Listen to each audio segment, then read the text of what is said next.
Masu gurasa a jihar Kano sun bayyana cewa duk da yajin aikin gargaɗi da suka yi na kwana uku, abin bai sauya zani ba da yadda ake ci gaba da ƙara musu farashin fulawar da suke amfani da ita. Saboda hakan ne suka yanke shawarar shiga yajin aiki na sai baba ta gani, kamar yadda shugabar ƙungiyar ta masu gurasa a jihar Kano Fatima Awwal ta bayyana cewa za su fara yajin aikin ne a ranar Alhamis ta makon gobe mai zuwa.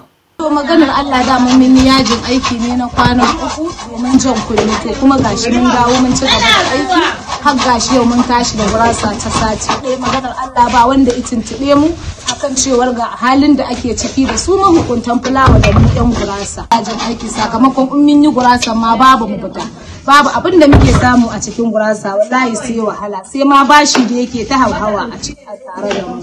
Akwai wani kokari da kuke na ganin cewa yajin aikin naku yayi tasiri domin ku biya bukata game da haɗin kan dukkanin 'ya'yan ƙungiyar? In Allah ya yarda yanzu kan mu a haɗa iki, dan maganar Allah har su masu siyarwa mun zauna mun yi magana da su, sun ce sun amince ba matsala mu tafi uwa ɗaya uba ɗaya, saboda matsalar su ce kafakan dukkan mai gura. Akan haka na tuntuɓi Alhaji Muhammad Adakawa, ɗan kasuwa a jihar Kano kuma wakilin kamfanin Buwa da IRS a nan Kano, ya kuma ce hawa farashin kayayyaki ya biyo bayan karya darajar naira da aka yi a ƙasar nan, abin da ya sanya farashin dala ya yi tashin gauron zabi.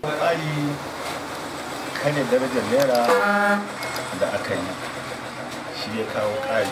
Mafi yawa duk kayayyakin da ake saye ake sowa an kama nan daga wanda ake sowota, kuma an karya darajar naira ga kuma dala ta ƙaru. saboda haka masu kamfanika yayin da ina tabbatar ma aka ce da kai an yolance daga waje, to ina tabbatar ma sai ka samu hauhawar farashi na kayan masarufi mutakar daga wata zai. Alhaji Muhammad Adakawa ya shawarci masu gurasa da sauran al'umma da su kai kokensu ga wakilansu da suke majalisun ƙasa, wanda a cewarsa su ne ke ba da damar ciyo bashi da kuma abubuwan da ke haifar da hauhawar farashin kayayyaki. Abin da za su yi, yan majalisu da suke ba gwamnatin tarayya dama ciyo wannan rance masu gurasa. A baya-bayan nan dai hukumar karɓar ƙorafe-ƙorafe ta jihar Kano ƙarƙashin jagorancin shugaban Tamoyi Magaji Rimin Gado ta gana da ƙungiyoyin masu harkar shinkafa. Abin tambaya ko yaushe ne hukumar za ta dubi masu gurasar wanda suka daɗe suna yin koke, kuma yajin aikin ana ganin zai haifar da koma baya a jihar Kano duba ga dogaran da al'umma musamman talaka suka yi ga gurasar. Musu bawa balace ɗayan gurasa a labaran Sanda Boys Television.